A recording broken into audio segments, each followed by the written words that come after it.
Ya, ini adalah video bagian 5 dari probabilitas dasar. Mari kita mulai. Baik, mari kita bahas penggunaan pohon probabilitas untuk analisis keterkaitan dua variabel kualitatif.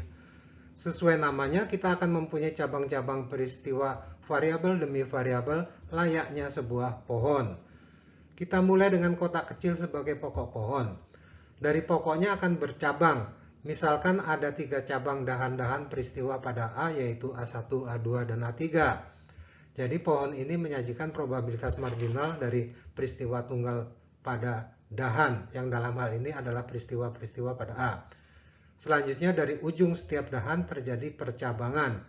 Misalkan ada 3 percabangan ranting untuk peristiwa pada B. Dari dahan A1 berkembang ranting-ranting B, misalkan B1, B2, dan B3.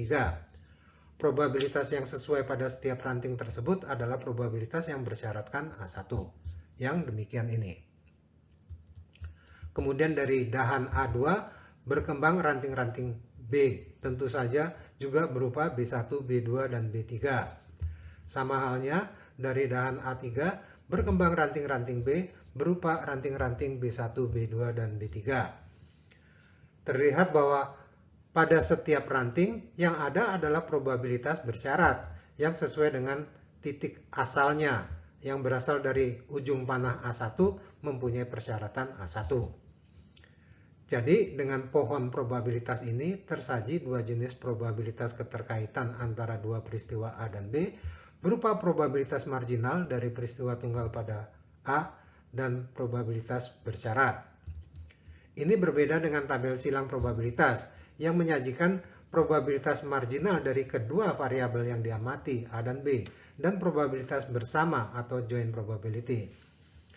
Kalau di tabel silang probabilitas kita menghitung probabilitas bersyarat berdasarkan probabilitas marginal dan probabilitas bersama, maka di pohon probabilitas kita akan harus menghitung probabilitas bersama berdasarkan probabilitas marginal dan probabilitas bersyaratnya. Dari ujung panah B1 paling atas dapat dicari probabilitas bersama B1 dan A1 dengan operasi perkalian itu. Dari ujung panah B2 di bawahnya dapat dicari probabilitas bersama B2 dan A1 yang demikian itu.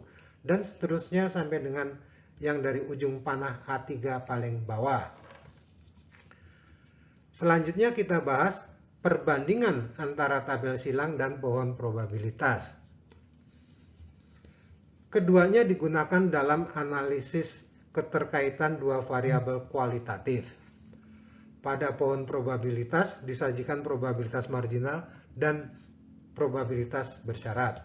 Sedangkan pada tabel probabilitas disajikan probabilitas marginal dan probabilitas bersama. Pohon probabilitas sangat relevan untuk proses peristiwa yang berurutan atau sequential. Misalnya A adalah rombongan kerja pagi, siang, dan malam, dan B adalah mutu hasil produksi berupa diterima atau ditolaknya.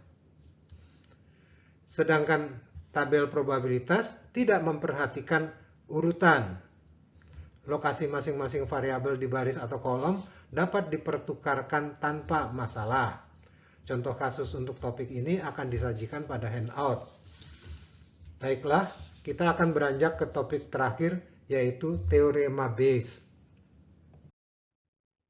Baik, ini adalah tentang teorema Bayes. Teorema merupakan pernyataan hukum matematika yang terjamin kebenarannya sehingga tidak perlu lagi melakukan pembuktian. Di sini kita akan memanfaatkan teorema tersebut untuk merevisi probabilitas sehubungan dengan adanya informasi baru atau tambahan. Karena probabilitasnya direvisi sehubungan dengan adanya informasi baru, maka tentunya akan merupakan probabilitas bersyarat. Untuk memudahkan pemahaman situasinya, perhatikan contoh berikut ini.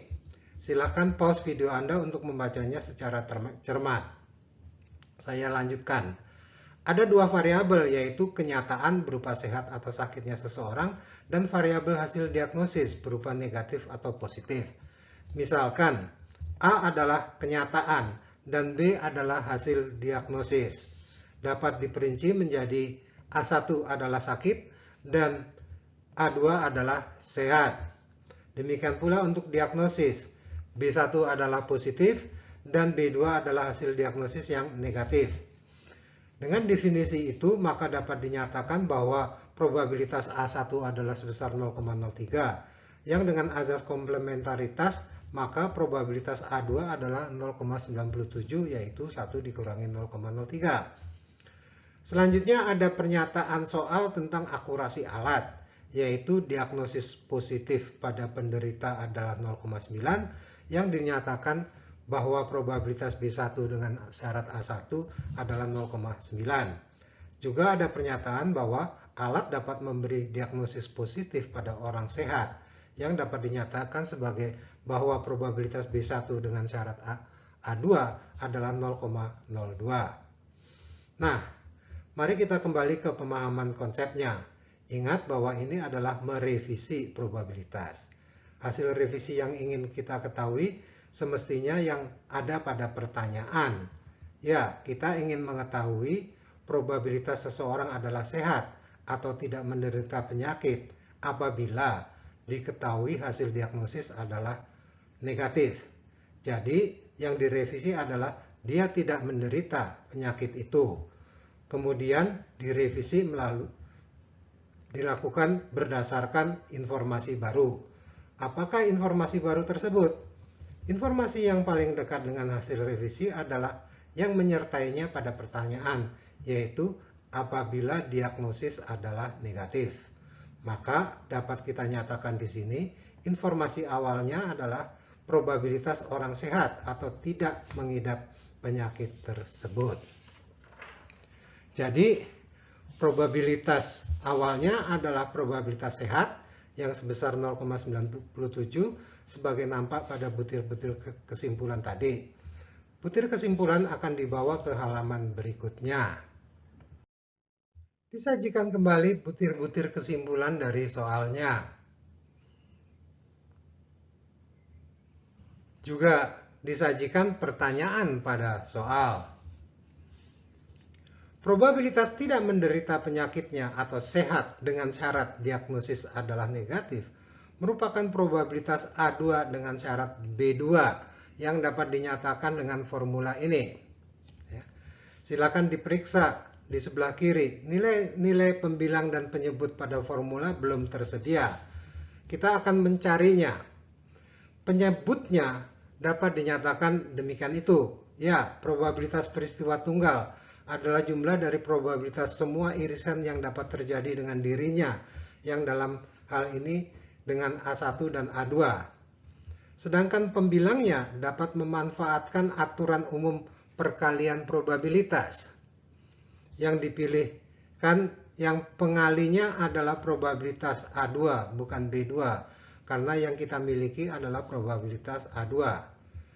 Dengan menggunakan kaidah perkalian umum seperti pada persamaan 3, maka persamaan 2 dapat menjadi persamaan 4.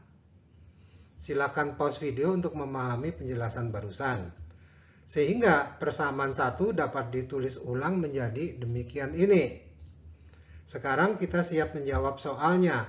Isikan nilai-nilai yang sesuai dengan butir-butir kesimpulan soal seperti ini, sehingga dapat diperoleh rasio yang demikian itu, maka diperoleh jawabannya adalah 0,99685. Selanjutnya akan disajikan cara pengerjaan dengan tabel probabilitas. Baik, disajikan kembali butir-butir kesimpulan dari soalnya. Juga disajikan pertanyaan pada soal. Juga penerjemahan pertanyaan ke dalam formula, serta formula kaidah perkalian probabilitas. Mari kita siapkan tabelnya dengan isi 2x2 untuk masing-masing A dan B. Kita lengkapi isian sel-selnya. Isian pertama tentu saja jumlah seluruh kemungkinan kejadian, yaitu sebesar 1 di pojok kanan bawah. Kemudian adalah mengisi probabilitas marginal yang sudah tersedia. Dalam hal ini probabilitas A1. Jadi probabilitas A2 mestinya adalah sebesar 0,97. Selanjutnya kita cari probabilitas irisan yang mungkin ditetapkan. Probabilitas A1 iris B1 mestinya dapat dihitung karena tersedia probabilitas B1 syarat A1 dan probabilitas marginal A1. Maka dapat diperoleh nilai sel A1 iris B1 adalah sebesar 0,0270. Kita lanjutkan dengan penggunaan asas komplementaritas untuk menghasilkan probabilitas A1 iris B2 yang sebesar 0,0030.